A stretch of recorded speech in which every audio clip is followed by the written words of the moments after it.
pour essayer de faire, comme on dit de façon un peu rapide, de permettre d'ouvrir des portes qui ne s'ouvrent pas si facilement autrement. Et en même temps aussi, notre devoir, c'est de créer des conditions de solidarité, de lutte autour de ces conflits. Par exemple, on parle de Valeo tout à l'heure, Valeo est en conflit sur les salaires. Est-ce qu'aujourd'hui, dans l'entreprise, en pleine période de négociation salariale, il n'y a que Valeo qui a besoin d'un plus dans son salaire? Non. Donc il faut partir de ce que Valeo propose, engage, se mène comme débat, pour que, en solidarité du monde ouvrier, du mouvement ouvrier dans son entier, les salariés des autres entreprises de la localité, voire du département, disent pourquoi nous ne partirons pas aussi en lutte sur la même revendication ou sur une revendication avoisinante. De façon à toujours créer cette idée de rapport de force face au patronat local, départemental, régional, national. Alors je viens de l'avoir là si tu veux parce que... Alors il m'a dit effectivement tu avais essayé de le joindre, sûrement pour un truc de la Sochata, il peut-être parlé autre chose. Alors je lui ai dit effectivement que tu cherchais à le joindre. Mais bon, il dit moi j'ai le conflit de la Valeo plus le conflit de Gorcy, les deux conflits. Alors il dit pour l'instant je viens d'avoir la direction de Valeo. Apparemment on ne veut pas aller beaucoup plus loin que ce qu'on connaît. Hein. Voilà. Voilà. Il dit bon, on peut peut-être aller sur 2-3 petites choses autour, mais sur les salaires, il y a apparemment un blocage. Voilà.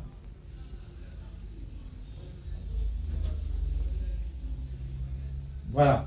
Donc si tu veux, lui ce qu'il dit, il dit la direction attend en gros le procès de demain, pour, en vertu des textes, apparemment, elle se sent assez forte pour dire qu'elle gagnera.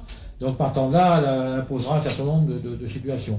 Alors on en est là. Donc si tu veux, j'ai dit, moi je vais essayer de voir si je peux la joindre, pour qu'elle vous rappelle éventuellement, point final, quoi. Hein. Et on a essayé de leur demander si effectivement ils allaient débloquer les 500 francs et refuser à ça. Mais est-ce que vous êtes au courant de la qualité des négociations? Eh bien, nous, ce qu'on a comme courant, c'est que, si tu veux, ils ont fait une proposition à 200 balles, et ils ne veulent pas aller plus loin, quoi. Ils veulent pas aller plus loin. Ils veulent bien peut-être éventuellement discuter sur des aménagements, des conditions hautes, conditions de travail, peut-être d'embauche éventuellement, tu vois. Mais sur la notion première, c'est le fric, parce que c'est vrai que si tu commences à donner à un endroit à plus, l'autre va en vouloir plus, voilà, etc. Et là, il y a vraiment une fermeté, mais fermée au niveau national, quoi, hein, de dire on ne lâchera pas sur cette question. Et donc, c'est bien là que la pression du rapport de force, non plus d'une entreprise seule, mais bien d'une, deux, trois, quatre, et puis pourquoi pas plus largement, fera peser. Je rappelle quand même qu'en 68, les patrons disaient la même chose, pas possible d'augmenter les salaires, un mois après, le SMIC a augmenté de 40%. Donc on voit bien, et là ça revient sur la question de tout à l'heure, on a la démonstration que l'argent existe, la bourse, les profits, les bénéfices, etc., n'ont jamais été aussi importants. C'est-à-dire qu'on a demandé aux salariés depuis 1 an, 2 ans, 3 ans de serrer la ceinture, ils l'ont fait, et là c'est l'exemple du cercle quoi, qui confirme bien l'éclatement entre les deux pôles, quoi. Et donc aujourd'hui, c'est ce changement qui intervient. Je ne dis pas qu'on est rendu à 68, hein, d'abord on ne fera jamais 68, on est à un moment charnière de la société, hein, où effectivement c'est l'abandon de tout convention collective, statut, droit des travailleurs obtenus depuis un siècle en gros, où effectivement on se bat et on trouve des formes nouvelles peut-être, mais qui soient dans l'intérêt salarié, et on permet aux salariés de vivre dignement. Et effectivement, on réduit le chômage, on réduit la précarité, on réduit l'exclusion, etc. Donc on est à un moment charnière où effectivement, c'est un verrou important que le capital, aidé par le gouvernement, essaye de pousser dans leur dernier tranchement.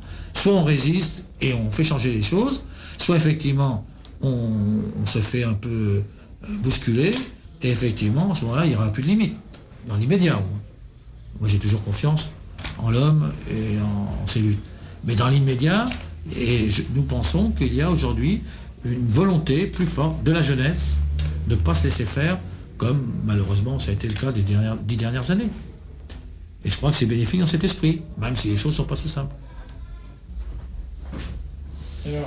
Oui, c'est Francis là. D'accord, dis, il y a l'inspecteur du travail qui voudrait vous joindre. Il n'arrive pas à vous joindre. Oui, mais là, il voudrait vous rejoindre. Je viens de l'avoir à l'instant, là, si tu veux. Alors, est-ce que vous pourriez l'appeler? Parce qu'il vient d'avoir la direction. Et puis, bon, il y a quelques idées de propositions. Éventuellement sur une nouvelle négociation maintenant. Le soir, autour des braseros, la nuit a transformé l'ambiance. Dans un climat plus tendu, une majorité d'hommes ont pris le relais des femmes au piquet de grève.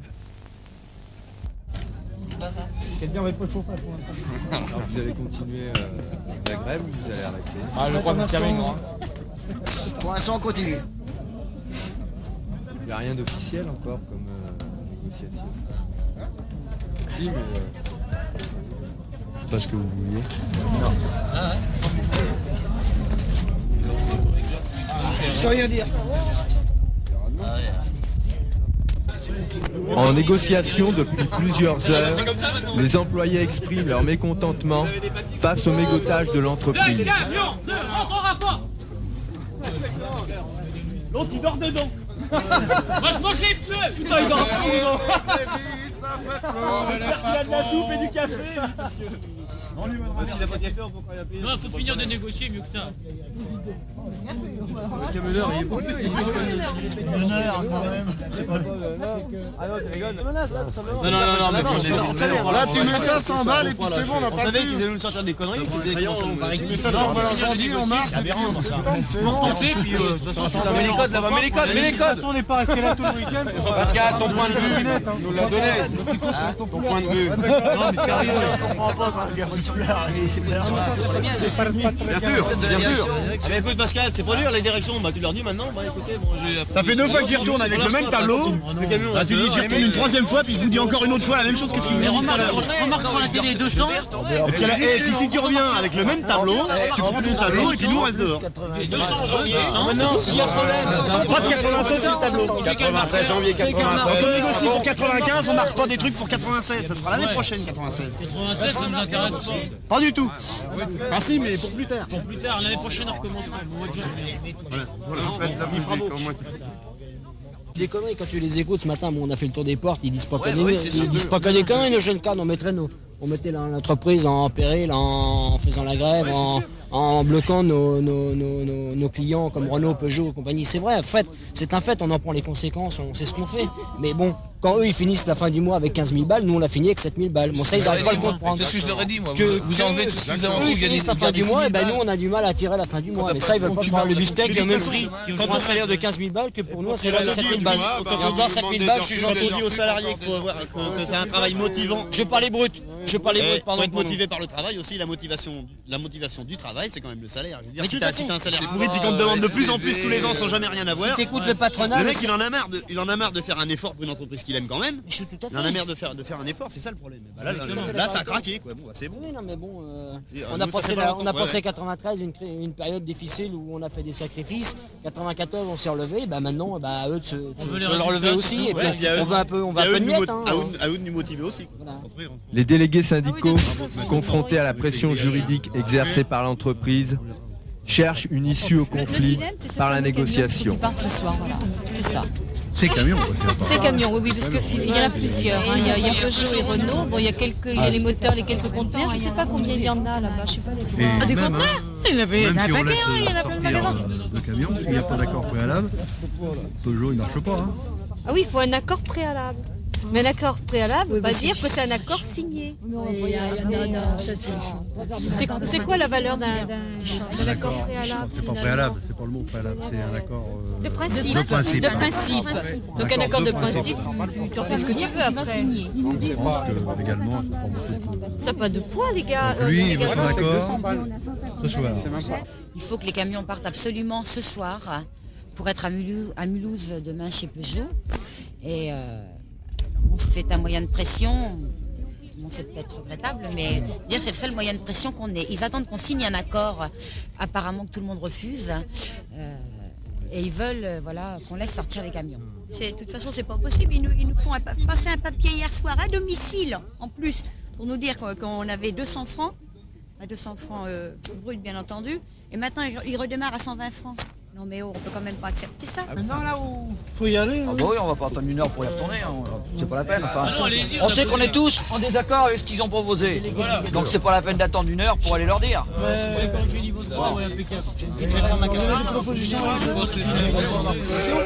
Si on casse les négociations, on est foutu. C'est parce que ça va encore nous retomber sur le dos. Si on accepte ça, vu qu'on est une minorité, c'est encore nous qu'on va le prendre, alors tu sais plus. Hein. Là, on sait plus.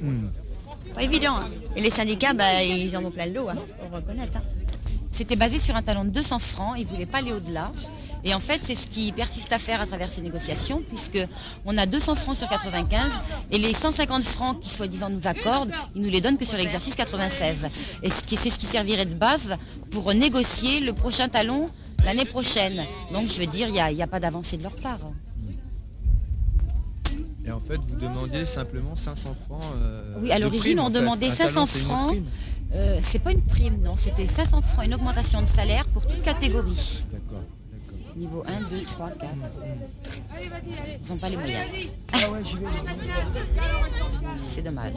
C'est dommage d'en arriver là. Mais bon, c'est vrai qu'il y a 20 ans qu'on ne s'était pas exprimé aussi massivement.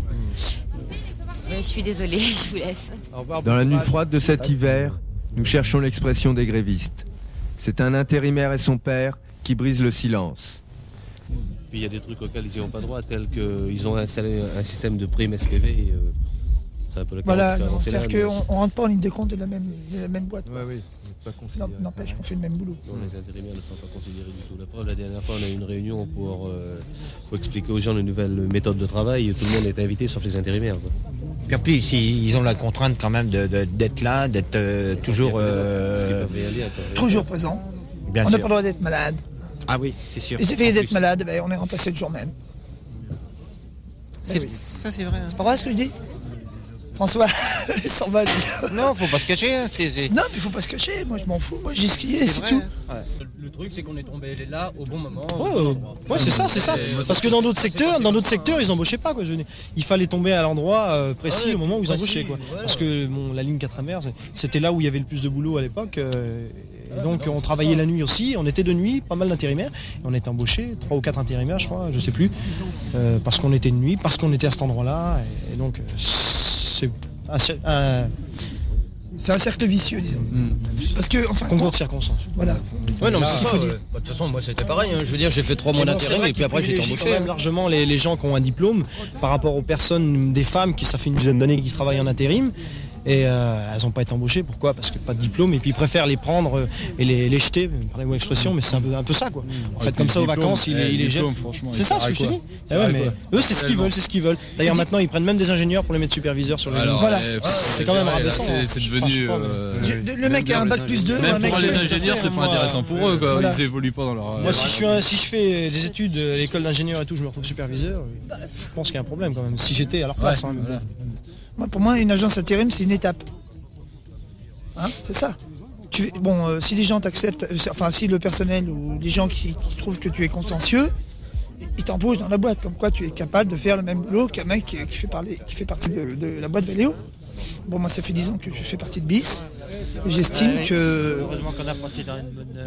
que j'ai droit à tous les acquis que tous les gens de Valeo ont, quoi. C'est tout.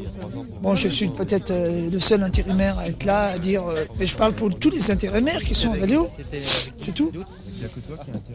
Pour l'instant, oui, mais enfin, je pense que...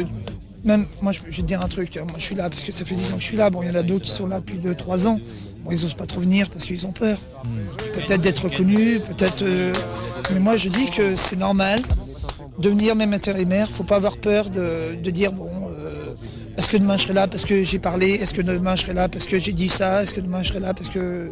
C'est tout. Moi, je dis que c'est une chose qui est normale et qu'il faut dire. Si personne dit ce qu'on ressent, est-ce que nous, on ressent, nous, intérimaires, parce que, tu sais, intérimaires, on n'a pas droit aux banques, on n'a pas droit au crédit, on n'a pas droit à ceci, on n'a pas droit à cela. C'est ce qu'il faut voir, on est des gens comme tout le monde, on a droit à une vie comme tout le monde. Mais les intérimaires, c'est ça, quoi. On est pris pour des manqueurs rien, presque. Puis l'heure du chantage arriva.